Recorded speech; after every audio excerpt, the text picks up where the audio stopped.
In 5 years of doing this, doing things with churches, all kinds of things. I work with church boards and, as I said, strategic planning and team building with the staff. And I coach a lot of pastors in leadership. I tell them, I help them get what they didn't get in seminary. How to lead a church, how to lead, how to manage, how to deal with staff problems, how to deal with elder problems, which I know you don't have here, because we got some elders. I've met some of your elders. I know you couldn't possibly have elder problems. But creating organizational clarity is one of the things I see badly needed by churches.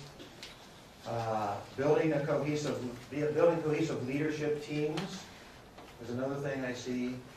Growing your people, strangely enough. How do we grow our people? The churches don't know. And as you do all that, developing real, what I call real biblical community as you do church.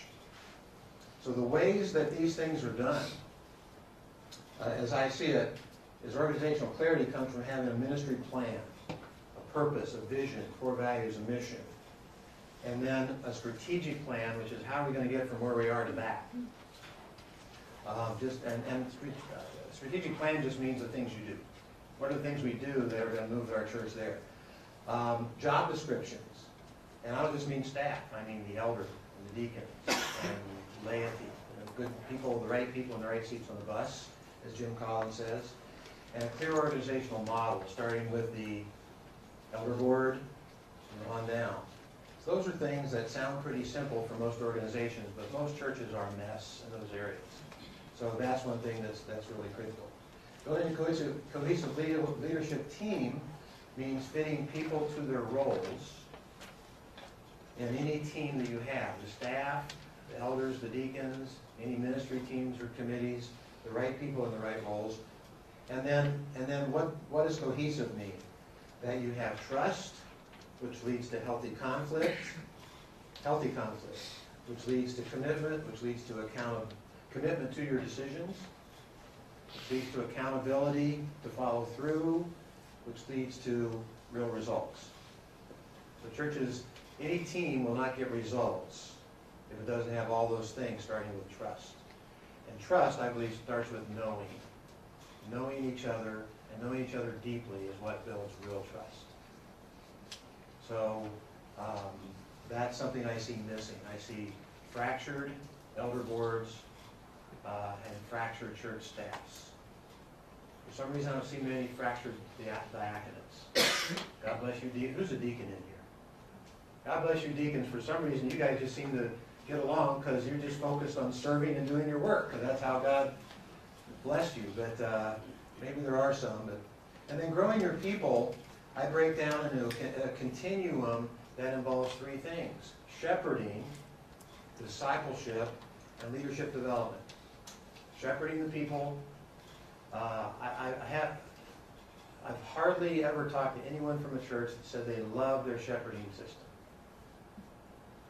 The people that are supposed to be shepherding, whether it's the elders or deacons or whomever at that church, feel fulfilled and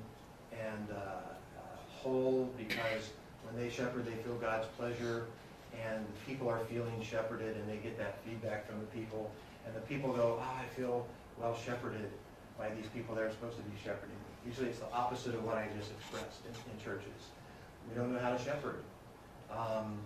Discipleship, obviously talk a lot about that, and then leadership development, which I believe the foundation of leadership development is clearly discipleship. Perimeter Church is a large church. I mean, we're a 5,000 person church. But we have a distinction besides discipleship. It may exist somewhere, but I've never heard of a church that had 240 ruling elders. Now, they don't meet together as a board, by the way. 9 of them do that. But they're out there shepherding. And I believe the reason we've been able to identify 240 men that qualify under Timothy and Titus to be spiritually mature enough to be elders is because of discipleship. Because they've been discipled, and our discipling have discipled. That builds leaders. If you're going to disciple, you're going to raise up leaders. So discipleship, and then real biblical community means engaging not just at the rational level with each other I call that fellowship. You can have your own definition of it, but I call it church fellowship. They know the names. We know the names of the kids and how you're doing on the, this level up here. And you can, I wouldn't argue with you if you said no fellowship. I use a definition, a deeper definition for fellowship. But engaging at the heart level. Engaging at the heart level, not just engaging at the surface level. So what is the heart level? What does that mean and how do you do it? We're going to spend 1 o'clock to 3 o'clock tomorrow afternoon, for those of you that are here, in a grand experiment of giving all of you an opportunity to try that. To try engaging deeply at the heart level. I'm going to give you a model of the heart that you've never seen before, and because it was developed by a friend of mine, actually. And that really connects with a lot of people.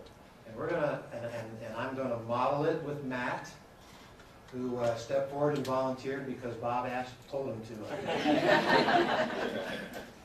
Something like that. That's what that. But Matt is brave enough to allow me to engage him deeply tomorrow, and then you're going to practice the same thing. You just get a little tiny taste, maybe some of you, with each other as you do this, as to what deep heart engagement can really be. And to me, what real biblical community can look like in a church, between brothers and sisters. And I believe also that developing real biblical community includes being able to do relationship and mission as we do church at the same time. And not saying, well, relationship, that's what, go to a small group. But when we meet as an elder board, we're on mission.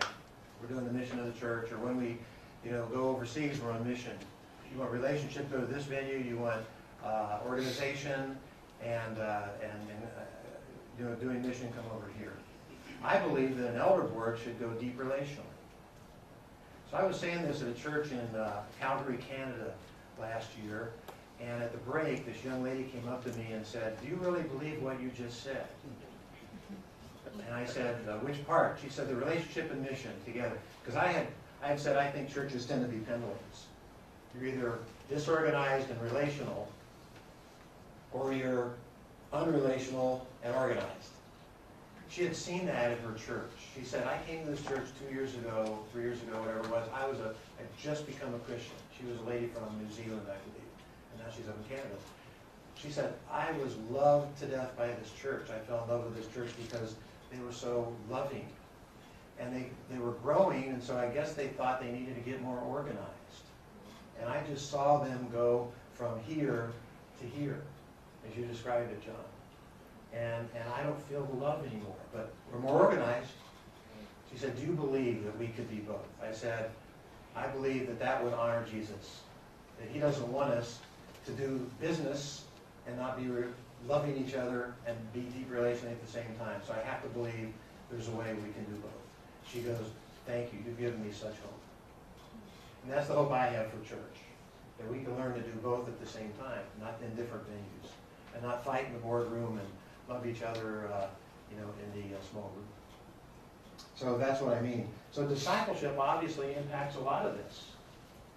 It'll impact your shepherding. It'll impact developing leaders.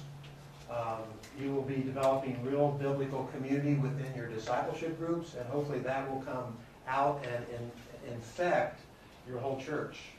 It'll help you to build cohesive leadership teams because people will learn how to relate together at a deeper level and will value that. And I think you can do that even as you grow and fill up this 116 acres or whatever it is with buildings and athletic fields and parking lots and so forth.